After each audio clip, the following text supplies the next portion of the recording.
Sino ba sa atin ang hindi nakaranas ng hapdi at pagluha habang naghihiwa ng sibuyas sa kusina? Yung tipong kusa na lang tumutulo ang luha, kahit hindi ka naman malungkot, parang may invisible na ninja, na sumasaksak sa ating mga mata. Ano nga ba talaga ang sikreto sa likod ng kakaibang kapangyarihan ng sibuyas?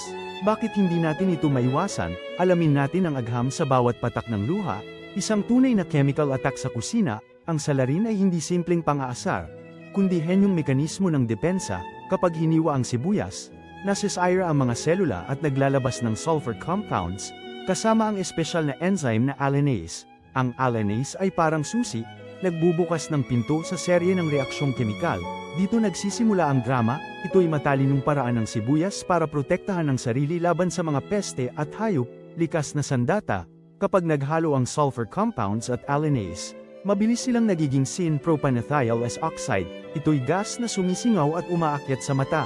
Sa sandaling damaykit, nagiging acid ito sa luha, nagdudulot ng iritasyon. Kaya natural na lumuluha tayo para banlawan. Ngayon, alam mo na ang sikreto. Para iwas luha, gumamit ng matalim na kutsilyo, palamigin ng sibuyas, o magsuot ng goggles. Simple,